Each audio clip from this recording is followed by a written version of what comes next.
little bit different. 1 second. Sorry about that. I am about to drive to the city, Hiroshima City, from Toyosaka-cho. And today I have a medical appointment, and that's something completely separate, so we're not going to talk about that. We're going to talk about free houses in Japan. If you have your heart set, your little otaku heart set on getting your own free house in Japan, moving to Japan, getting that free house, not paying even 1 yen for that house, and living the otaku life in Japan, then you can do that. Yes, that's right. I will tell you how I got my own free house, because all jokes aside, all seriousness inserted, I paid 0 yen for my house. So my house, as you've seen in my other videos, and if you haven't, you should go check them out because they are very, very so-so.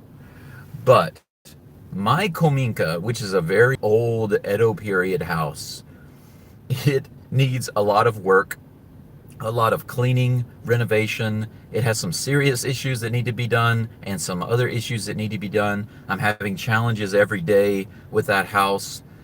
And yes, I have a lot of money that I need to spend over time to fix it, and a lot of my own time in DIY and personal work to get it fixed. But I paid 0 yen. That's right. Absolutely nothing for the house. And that's what we're going to talk about today. I was thinking about making a video, but since I'm driving to town, I figured this is a great opportunity to tell you about it. Now, the cool thing is that I've got some notes here, because what happened, just to make sure that I covered all my bases, okay? First of all, I want to say that there are some other YouTubers and people on the internet who are talking about free houses. They're throwing around these free houses in Japan, get a free house in Japan, and they're putting these titles everywhere, and they're getting everybody to think that, oh yeah, there are definitely houses available in Japan that you can just get for free, right? You can just show up, sign on the dotted line, and get it for free. Well, is it possible? We're going to talk about that. And we're also going to talk about, are these people being misleading, especially the YouTubers and their comments, their titles, and in the way they represent it in the videos. Are they really being misleading, or are they just ignorant, or are they truthful? What is the real truth of the situation? So what I'm going to tell you today is not my opinion, okay? It's seriously not my opinion. It's just facts, okay? I'm going to give you facts. And first of all, my own experience. That's one thing. But the most important thing is this list that I have right here. And this list that you see right here, this is from my real estate agent, my Japanese real estate agent, who sold me my house, okay? Well, I'm sorry. He negotiated my house because my house was free. I didn't pay anything for my house. So he's the agent who helped set that up, and I'll explain that to you in just a minute. But there are 8 main points that he sent to me, okay? I emailed my sensei, or I messaged my sensei. She emailed him and explained to him in Japanese all of these questions that I had. And the question was, if you get a house in Japan, okay? It doesn't matter if it's a newer house or if it's an Akiya. An Akiya, it just means nobody lives there. It's an unoccupied, empty house. So the age of the house doesn't matter. An Akiya is just an unoccupied house. That's all. So you can watch my other video on that if you want, because some people seem to be spreading around this idea that an Akiya is like an abandoned house. Well, it could be, but it doesn't mean that an Akiya is abandoned just because it's empty. You know, it doesn't make any sense. These two things are different. But anyway, she emailed him and explained the main question, which is, if you get or acquire a house in Japan, if it's free, okay? If it's free, completely free, someone just gives it to you, they just sign it over to you and give it to you, is it really free? And what are the mandatory, the the expenses that you must pay. You have no choice, that you absolutely must pay, if any, when you get a free house in Japan. And then on top of that, what other expenses might be required? Okay, so there are two things. One, expenses that you absolutely have no choice but to pay, even if somebody gifts you a house. Okay, gifts you a house. It just means gives you a house, signs a house over. Anyone who says they gifted me a house, that's actually being a little misleading, because when you gift somebody a house, and nobody says that anyway. No one says gift me a house. It just means that they signed their house over to you. They just gave it to you. They signed it over and gave it to you. It became your property, all right? That's the way it works. They signed over their property. In that process, are there any expenses involved that you cannot get around? That's the first thing. The second thing is, what other expenses might be accrued, or what other expenses might happen whenever you get such a property? So whenever you, like some guy tells you, oh, you're such a nice gaijin, a nice foreigner, I have this old house that I think you could use. I can just give it to you. I can sign it over to you, and then you can fix it up and live there and live the otaku life. So they give you a nice house, and then he just signs it over for free. Let's say that you pay nothing, like zero. You don't have to pay anything. You get it and it's yours. If that's possible, are there any other expenses that you might have to pay in the process? All right. Those are the two main questions that we asked. My sensei helped me to ask very clearly in Japanese to my real estate agent. And he sent this list of 8 main items. Some of these he considers to be mandatory, that you have to pay. You cannot get around. And then some of these are things that you might have to pay. All right? But is he telling the truth? Do you mean you want me to believe, or this real estate agent wants me to believe, that there's no such thing as a free house? Is that really true? Well, we're going to talk about it. I'm going to put my notes right here because I'm about to drive, and I'm not going to be able to just read my notes while I'm driving. But I already have an idea, because I knew about these things well before we ever emailed him, okay? Because of my own experience. And after seeing some YouTubers, and especially YouTubers, but other people putting up misleading comments to make people think that something is possible that's not possible, I wanted to set the record straight, and that's what I'm going to do today. This is a kind of a mini rant, but here's the thing. It's not opinion. Once again, I'm focused on what are the facts, and I wanted to give you the facts. And that's why I took the time to contact my sensei and contact my real estate agent and get the facts, so that you can know, is there such a thing as a free house in Japan? And if so, what's involved in that? So let's take a look. I just wanted to finish off my coffee. I can't wear these while I'm driving because I will definitely crash. These are only for reading. So let's start driving, and then we'll get to the first point, okay? I hope you are all doing really well today.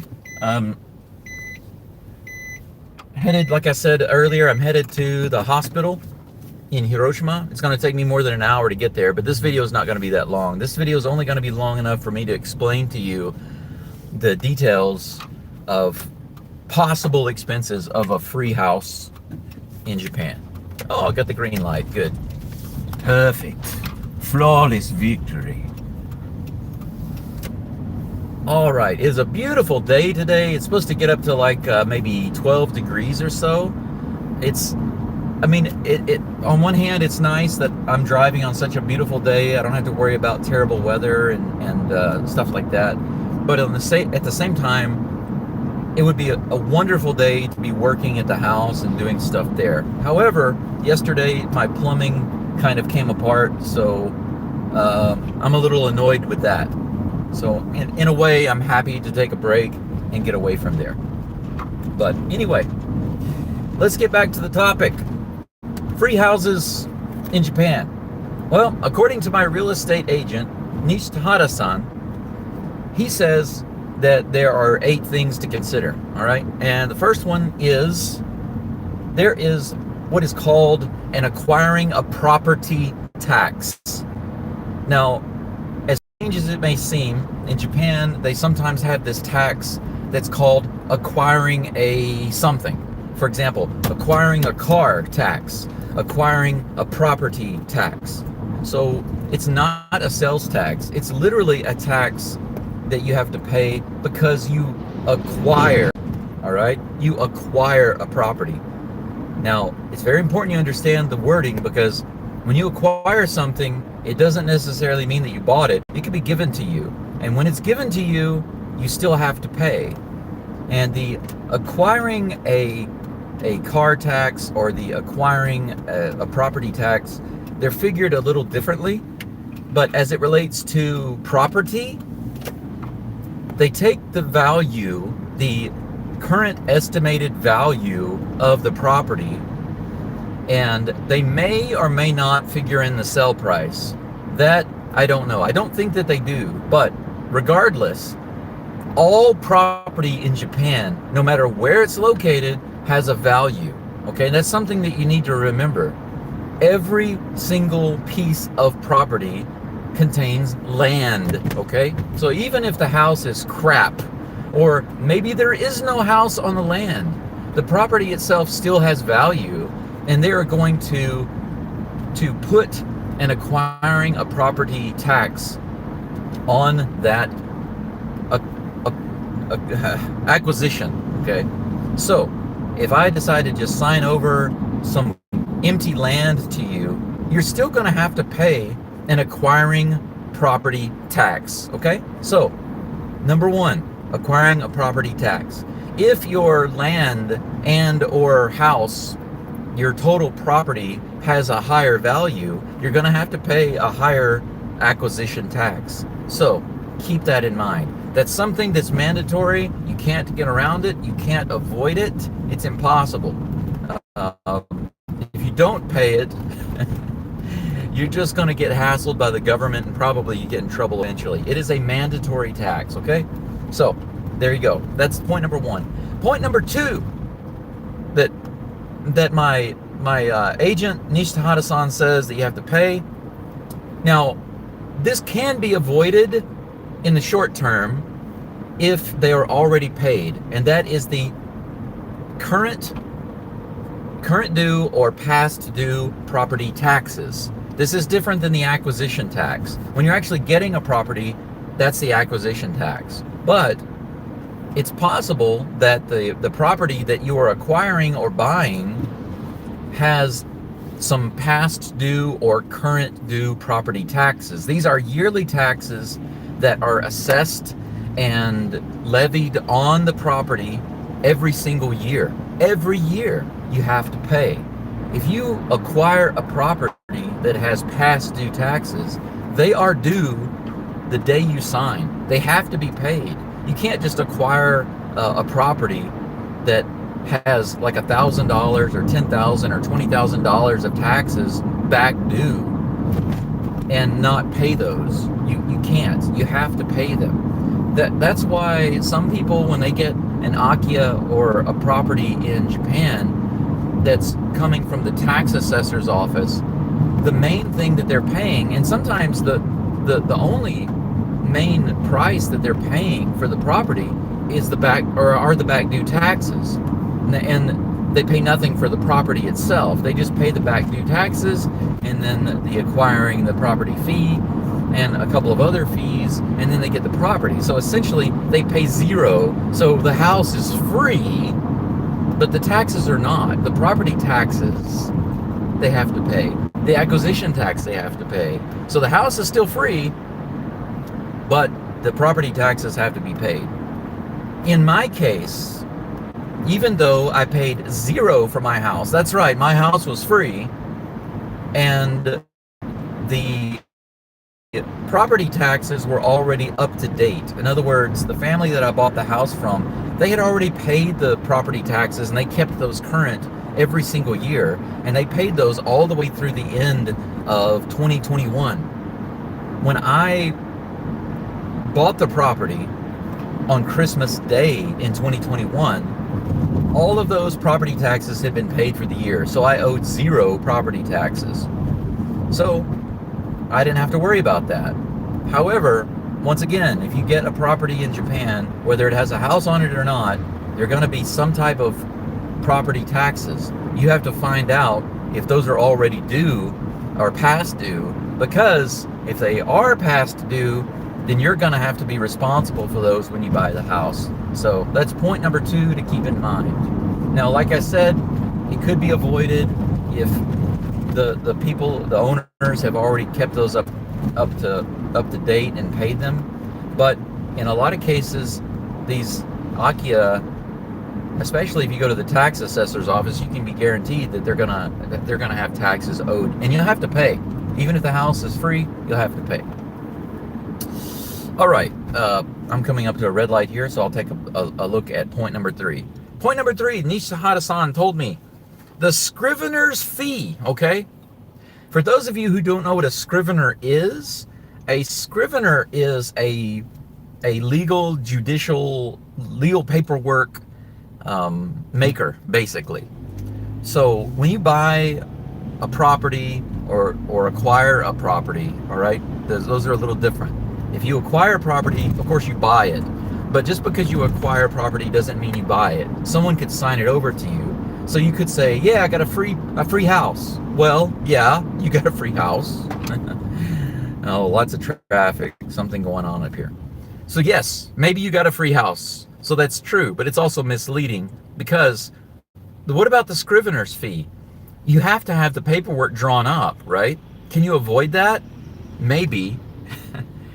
If your ability to write and read Japanese is very high level, plus you have the legal understanding of the Japanese system, the legal system, where you know exactly how to create the paperwork that's needed to transfer a property from one party to another party, then you could actually feasibly or theoretically do your own paperwork yourself. Okay, you could do that. You could figure that out if you have the legal knowledge here in Japan plus the high-level Japanese ability. But what are the chances of that? What are the chances of anybody having that ability to do that? You might even need some type of legal certifications here in Japan in order to do that. I didn't check on that, but legal certifications in order to create these legal documents. I would assume that it's similar in Japan. I can't imagine that a person with really good Japanese can just draw up legal documents to transfer property from one person to another. So my guess is that you would also need to have these legal certifications. But anyway, the reason I mention that is there's a fee, of course, there's a fee for the Scrivener. And straight across the board, no matter where you're at in Japan, the fee is pretty much similar, which is around 100,000 yen. And with today's exchange rate, it's maybe about $800, okay? Now, can you get around this fee? No, not really.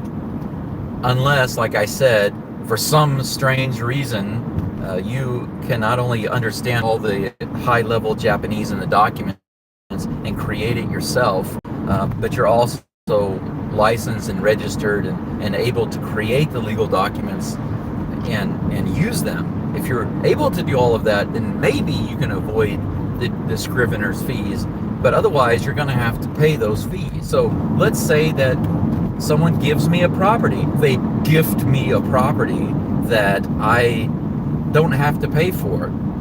Well, guess what? I'm still going to have to pay 100,000 yen to the Scrivener to draw up those documents so that everything can be legalized, the transfer can be legalized. You can't get around that. I had to pay that, but my house was free, right? I didn't pay even 1 yen for my house. I didn't have to pay anything for the house. So my house is still free. So yeah, are there free houses in Japan? Yes, but there are no free Scriveners in Japan, and there are no free acquisition taxes in Japan. And anyway, let's move on to the next thing on the list. Now, I will say that the next thing that Nishitahata San listed is avoidable. It's not mandatory, so I want to make that distinction. He says that it's likely, and he's right, it is likely that if you're going to buy a property, you should make sure that the property meets your minimal standards for what you're looking for. And if that's the case, then you're going to have to basically pay someone to inspect. All right? Once again, if you're not a professional and you don't know what you're looking at, for example, you don't know how to check the foundation, you don't know how to check the roof, you don't know how to check for earthquake resistance, you don't know how to check for termite damage and estimated costs of repair, you don't know about the land survey, like, or not the land survey, but like the I guess you could say the safety of the area.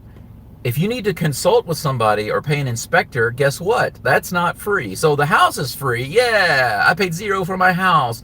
But inspectors are not free. And depending on how many you get and what they do, that price can go up, up, up. And so, yes, maybe the house is given to you, but if you want to get it inspected, you have to pay for that. That costs money. So keep that in mind. Now, the next point that I have here, I'm trying to look at it on my phone, but Tiago is calling me right now. I look down at my phone and Tiago says, I don't know if you're watching this live stream right now, Tiago, but I don't know why you're calling me while I'm doing that. It's a funny problem to have. Okay, the call just stopped, but I'm going to have to try to open or unlock my phone without looking, because I don't want to be unsafe. But there's a lot of space here, so it's all good. Okay, next point. All right, yes, I should have remembered this next point because I mentioned the word survey, right? What's the difference between an inspection and a survey when you get an Akiya in Japan or a house in Japan? Well, that's easy. An inspection is they're just checking stuff out. They're checking out something specific. Now, you might be able to find like a general inspector who does like a basic inspection of all of these different things, but you're still gonna have to pay. However, you might get like a specific inspector, like maybe you're just concerned about the roof and everything else seems okay, so you pay a roof inspector. Yeah, you can do that, but a surveyor is a person who comes out to look at the land specifically. Now, this is very, very common. I didn't have to do it because my land happened to already be marked and divided. It had been surveyed before, so I got very lucky with that. However, it's often the case that the land, the borders of the land,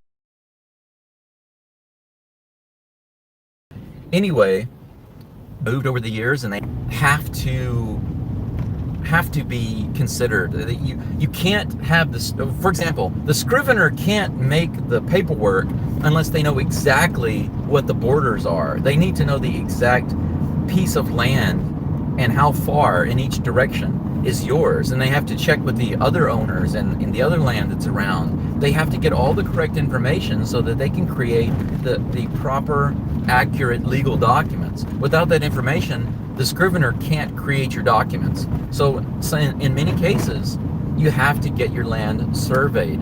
And once again, that costs money.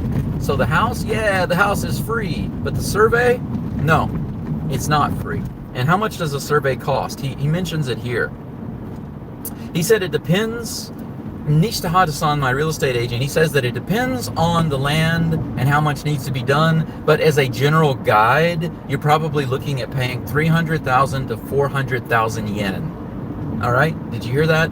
300,000 to 400,000 yen. So if 100,000 is about $800, you have about let's see here, $2,400 up to about $3,200. So basically anywhere from $2,000 to about $3,500 just for a surveyor to come out and properly find your land and mark it, and then give that information to the Scrivener, who can then create the legal documents. In some cases, this is literally unavoidable. for me, it just so happens, like I said, my land had already been divided up and marked properly by a surveyor not too long ago. And the reason is because they marked it all for individual sale. If somebody didn't want all the property, they could get a piece of it. And when I bought my property, actually, I didn't get one property. Technically, I got like 4 pieces of property all together. The house and right around the house. There's some other land that I wanted, but it was too much. It was too expensive to get that. So I got the main properties that I wanted. But anyway, like I said, that's another thing to consider. The house, yes, my house was free. Yeah, I paid nothing for my house. But I also had to pay the Scrivener and the acquisition fees and all of that. But I avoided the survey fees. But you might not be able to. On to the next thing. We've got a red light coming up, so I'm going to stop here and then take a look at my list. That was, by the way, that was number 4. On to number 5.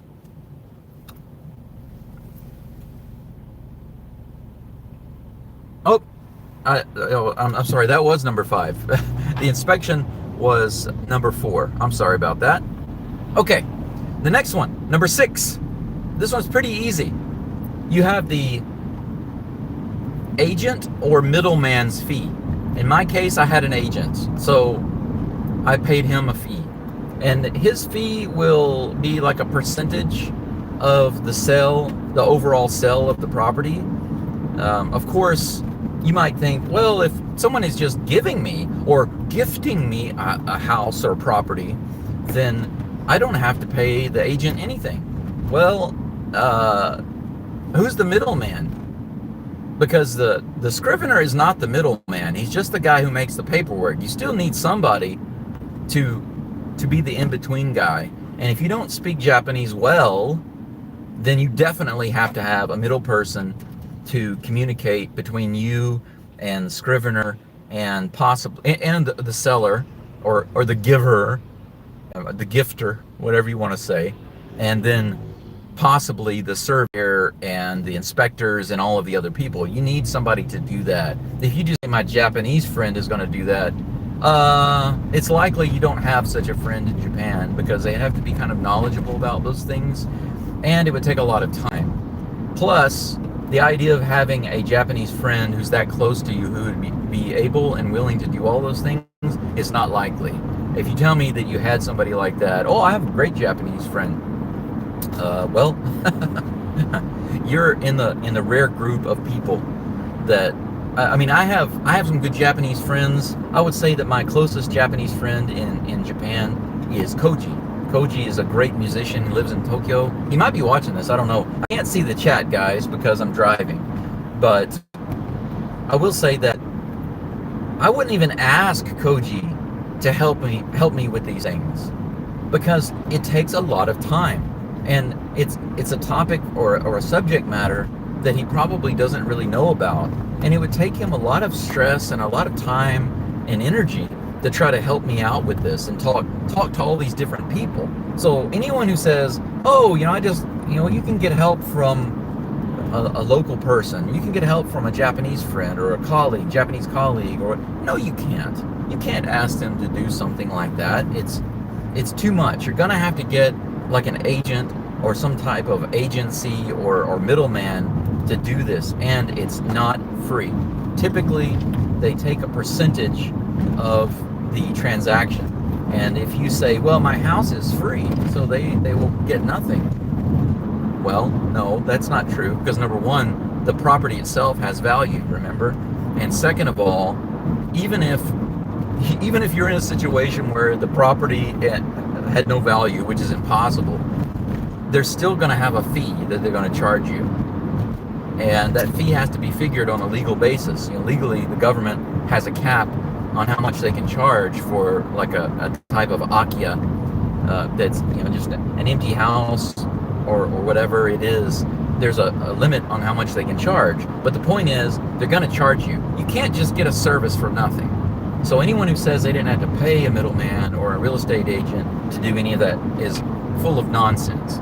they're misleading you on purpose, or they're just not thinking about it very clearly, or both. Okay, next point, number 7. Okay, now this next fee is not something that you have to pay right now, but it is 100% something that you have to pay every single year. I mentioned before the property tax, right? Any back due property taxes you have to pay when you acquire the property. Whether you buy it or if it's given to you, you still have to pay the back due. However, there are also property taxes that are reassessed and levied every single year. And I believe that I did mention that earlier, but it is a point to consider. That is a yearly cost that you have to pay for your property. So even if you're given a house for free, the property still has value and it will continue to be reassessed every year. The government will actually look at it once a year and determine what's the value of this property this year, right now, and then they will levy the tax based on that assessment. So your tax won't be exactly the same from year to year. You'll just have to pay it based on what the current value is at that particular time. Now, of course, if you live in a place like Kyoto, and like right in the city, your assessed taxes are going to be through the roof. And you might have to pay such a large amount of taxes that you can't even afford to keep that property if you don't have the income for it. So it could be, yes, the house or the building was free and you acquired the property, you were gifted the property, right? But the problem with that is that the next year you're going to have an astronomical amount of property taxes that you're going to have to pay. Just keep that in mind. Where I live in Toyosaka, it's way up north in Higashi Hiroshima, East Hiroshima, and it's a small town, much lower in property taxes, but it's still an expense that I have to pay every year. Okay, I've got one more item on this list, and it escapes me what it is, so I'm going to take a quick look as soon as I'm able. Okay. Well, this one is little. This is a little thing, but actually my sensei tossed it in just as a reminder, and that's how good she is. She can remember these little things. I'm like, oh yeah, I probably wouldn't have even thought of that because it's such a little expense, but it's just another thing that shows that there's no such thing as a free house in Japan, and that's what's called the Jyumin. A Jyumin is residency, like proof of residency. Now you might think, wait a second, I'm not living in Japan, or I'm just in Japan as a tourist.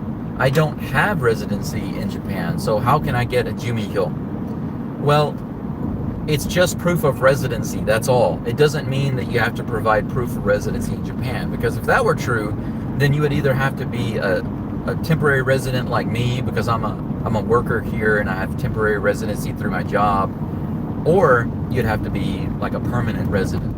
However, you don't have to be a resident of Japan. You just have to provide proof of your residence wherever you're from. So if you have residence in America, you have to provide your proof of residency there. If you're from Sweden, like Evelyn, then you have to provide your proof of residence there. She actually mentioned that, I believe, in her interview with me. If you haven't seen that, go check it out. A few of my friends have responded to me and said that they really liked that video. It was a good, informative interview. So if you haven't, you can check that out. But yeah, even she, I don't know if she's done it yet, but she was contacted while she was at my Kominka. She was contacted by the agent, and they said you need to provide your proof of residence from Sweden. So it doesn't matter if you're in Japan or not. It doesn't matter if you have residence here or not. You just have to provide your proof of residence. Now, here's the thing. If you are in Japan, that costs 300 yen. So just a couple of dollars, $2.50. It's not a big expense. It's just a few dollars.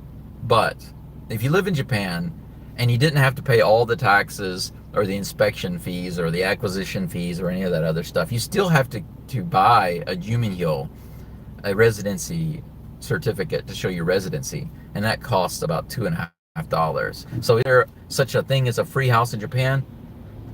Yes and no. The house itself, if you don't know already, and you probably do, if you follow this channel and some other channels that are honest, a lot of the older houses in Japan are considered worthless. Japanese like newer houses. It's not like some other countries where you buy a home and it can become more valuable.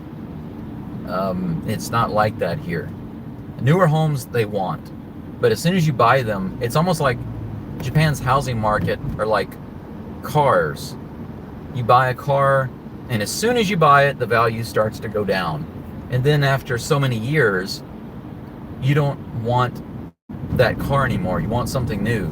And so you have to either tear it down and rebuild it, or well, if it's a car, you either sell it for a drastically reduced price, or in Japan here, you just pay to have it recycled. You just scrap it, throw it away, and then you go buy a new one. Well, that's basically what they do with houses.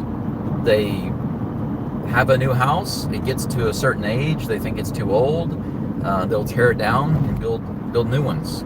Or they'll sell it at a reduced price, or maybe they'll just rent it out and try to get some income that way.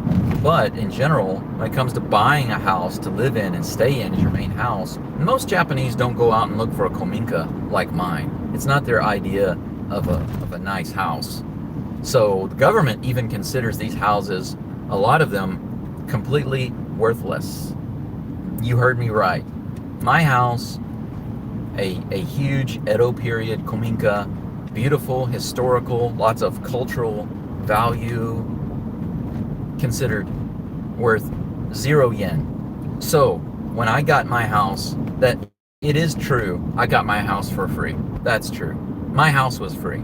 But the property was not free. Neither were the fees and the taxes and the support that I needed to acquire that property. Those things were not free. I had to pay for those things. And so in the end, everything that I had to pay basically to actually receive the property, to acquire the property, cost me several $1,000s. Okay? So there's your answer. Is it misleading or honest to say, I got a free house in Japan? Someone just gifted me a house, whatever that means. Someone gave me a house in Japan. I didn't have to pay anything for it. Is this really accurate? The answer is no, it's not. Because when people are saying that, what they're doing is they're creating clickbait titles on YouTube. And when I see YouTubers getting thousands and thousands of views and thousands of subscribers with clickbait titles about how they got free houses,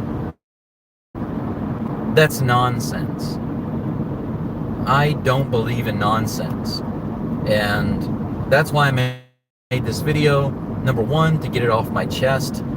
I and some other creators that are connected to this niche of Akiya and Kominka and Machiya and houses in Japan, life and living in a house like this in Japan and the things that are related to it, we are annoyed with the disingenuous, dishonest, and misleading YouTubers who are presenting fake information just so they can get more views and more subscribers. And the way I look at them sometimes, yeah, some of them make some beautiful videos. They show their shots with their nice blurred background, their bokeh effect backgrounds and stuff like that, and I can do that too. I just don't, because I'm trying to show what I'm doing most of the time, and I'm more focused on that than trying to create something that's artsy-fartsy. I can create artsy, and actually I'm about to do that just to prove a point. But I look at it like watching some of the current Marvel movies. when you watch one of the new Marvel movies, like Ant-Man, for example, the new Ant-Man movie, if you watch a movie like that, you'll be really amazed by what you see, like the visuals, the special effects, and the action and everything. You'll be like, whoa, it looks so beautiful and amazing and whatever, blah, blah, blah, blah. But when you actually look at the story, you look at the plot and the characters and all of that, it's garbage. It doesn't have a lot of value, real value. If you go and you look at an independent film, which far fewer people watch independent films, but when you watch an independent film, yeah, it doesn't have all the amazing special effects and the big musical score and the amazing action sequences and all of that, because they don't have the budget for it. But it has great character development a lot of times.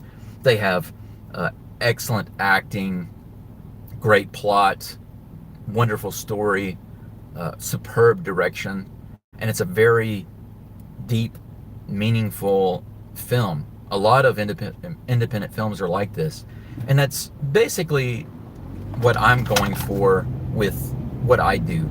I'm trying to just present the reality as it really is, and that includes telling you what a free house in Japan really looks like, which is, it's not free. Okay, that's the truth of the situation. So even though I technically paid zero for my house, because my house was considered worth zero, the property was basically about $2,000, the sale price. But then I had to pay the Scrivener's fees and my agent fee, and then I had to pay the Jyumin, which is almost nothing, and the transportation going out there. And then the next year I received, a few months later, I received the yearly taxes, and I had to pay those. And I've had to buy a lot of tools, and I avoided inspections because I can see that a lot of stuff needs to be done, and I thought it was a complete waste of money to get it inspected, because I don't need somebody telling me, oh my God, you have a lot of work to do. You got to repair the roof, you got to fix the termite issue, you got to fix the foundation issue. I know all of that. I don't need to pay a few $1,000s of inspections to know that I have a lot of stuff to do. And I was able to avoid the survey fees because it was already surveyed. But still, I've spent thousands of dollars to acquire that house. So was my house free? Really? No. Technically, yes. But really, no. So if a YouTuber says, I got a free house, unless they're stupid or really ignorant, then they are misleading you. And I want you to keep that in mind, okay? I think that's pretty much all I have for now. I can see that there were some comments, and I really do appreciate you guys joining me for this little rant, because I wanted to help you, and I wanted to clarify this issue, but at the same time, I wanted to get it off my chest because it was really annoying me. I don't like seeing people get ahead at the cost of misleading other people. And it doesn't bother me so much that, oh, I only have this much success or seeming success, and they seem to have a lot of success. It's not about that. It's about, are they being honest and truthful? If somebody's being honest and truthful and they're getting tons of viewers and subscribers and stuff, more power to them. I want them to be successful. That's why I mention other YouTubers like Danny, DIY Japan, because, you know, I like Danny.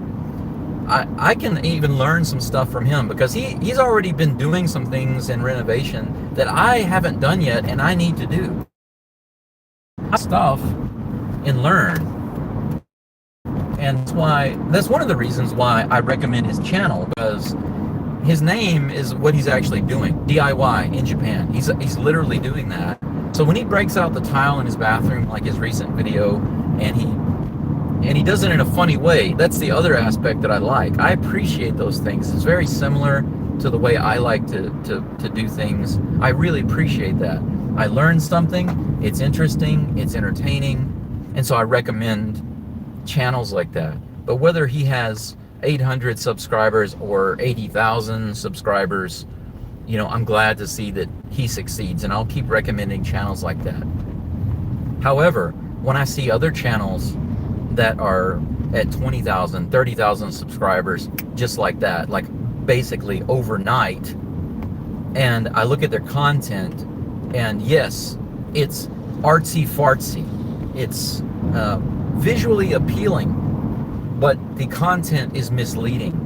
The titles are misleading, and the information they present is generic in general and can be applied to basically anything in life. And people are missing that. And that's what I want you to try to do, is think about what you're actually seeing and hearing. Use your brain. And I'm not saying that you don't. I think that the community that I have here, I think that you guys are very, very thoughtful people. You don't like garbage. You really do want to see, I mean, of course you appreciate beauty, but you also the information. And I don't mean like a reality show. I mean like real. We have good discussions here, and I highly value that. So I would rather have a small community that was really strong and smart and thoughtful like you guys, rather than to have 30,000 subscribers that are just like lemmings and go, oh my god, your videos are so beautiful and inspiring, you know, the way you shoot and the colors and everything that you do is so beautiful, but my content and message be misleading and or shallow. I don't want that. But speaking of that, I think now's a good time to stop. I'm on the highway now. It's easy driving, but I don't want to just rattle on and bother you guys. I said everything that I wanted to say. I got through all the points on the email that my real estate agent sent to me. And if my sensei is watching this, Saori sensei, I want to say, arigatou gozaimashita. Thank you so much for translating this for me. And stay tuned for an upcoming interview that I have. I have another Kominka coffee interview coming up with the owner of Kurasu Cafe, which is an Akiya turned cafe in Toyosaka. It's right down the road from my house, and they have done so much to help me. I wanted to highlight their journey. I thought you'd be interested to see, you know, what it's like for a local person, a Japanese person, to buy an old abandoned or empty building and turn it into a business. I think that would be a very interesting thing to do. So Saori sensei, she translated all of the questions and recorded the questions for me, and I'm going to present those to the owner, and hopefully very soon I'll be able to post that video. So stay tuned for that. And if you haven't answered my poll already, go to the community tab section of my main page and tell me what type of content you find most interesting on my channel, because I'm going to continue making all of the content, the DIY content, the fixing and the renovations, but I'm also going to continue doing interviews and my new series about the trail camera. I'm going to keep doing those, and there are several other things I'm going to continue doing, but I am very interested to find out what particular topics and series are of interest to you, because if you guys are really most interested in a particular series, then I'm going to focus more attention on providing good quality in those in particular. You know, I want to make sure you guys are really enjoying your time on this channel, and you're getting not only good, accurate information that can help you, but also a little bit of entertainment. My purpose isn't primarily entertainment, but of course that needs to be an aspect of it. Otherwise, it'll be very boring to watch me. Who wants to just watch a guy chat? Oh, I'm in Japan, I'm living in Japan, I'm living the dream, look at me, you know, it's so great. And that's not interesting. I don't want that, and I'm sure you don't want that. But anyway, that's it for now. Thank you very much. Arigatou gozaimasu. And I will see you next time. And now I need to try to stop this video and not be dangerous about it. I didn't think this through very well. Maybe I should have. Actually, that's what I'll do. I'll look for a place to pull over just for a moment so I can stop the video. I don't know if any of you have ever made a live video with YouTube, but whenever you stop the video, there's a very, very small X in the right hand corner of the screen. And from here, it's very difficult to see it, and I have to look very closely. And I think that's a little too dangerous while I'm driving down the highway, unless there are no cars and then it's wide open.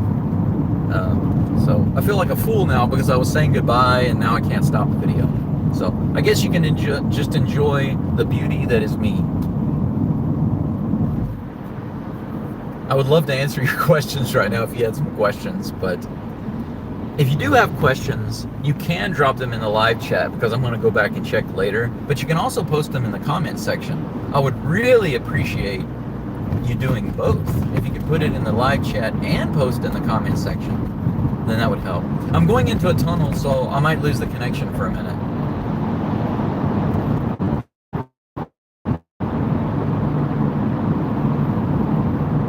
I'm in a tunnel.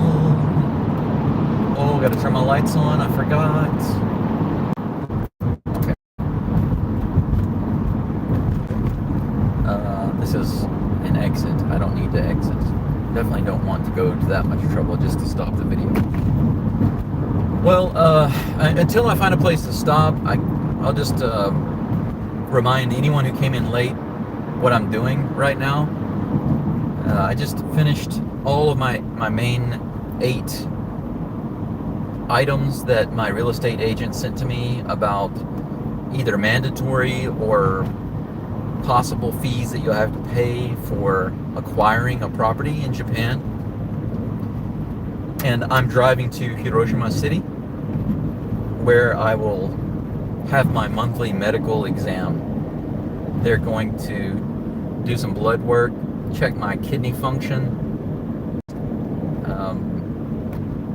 Also, they'll be able to tell me a little bit about what's going on by looking at the amount of blood that's in my specimens. Let's put it that way. And they can get a lot of information out of that. Luckily today, I don't have to do any X-rays or anything. I know that the CT scans can provide some good information, but they are really bad for me, and I feel the effects because for many days after a CT scan. Oh, here's a place I can stop. Good. All right. Excellent. Okay. These places creep up on me really fast where you can actually pull over. All right. Finally, I was able to stop. Wow. Yeah, just under an hour. That's okay. I really hope that this has been beneficial for you guys. I'm sorry that it took me so long to get through everything, but I hope that it's comprehensive and definitive. I really wanted this video to be definitive, comprehensive, and that's why I used my notes from my real estate agent. And once again, thank you, Saori Sensei, for helping me out. Thank you to my community and for being thoughtful, smart people who are interested in getting to the truth of the situation and being informed. Thank you for your positive words and support. And right now, since I'm able to see the X on the screen and stop the camera, I will stop it. So I'll sign off here. Arigatou gozaimasu. Ja ne. Bye bye. Whoop, stop.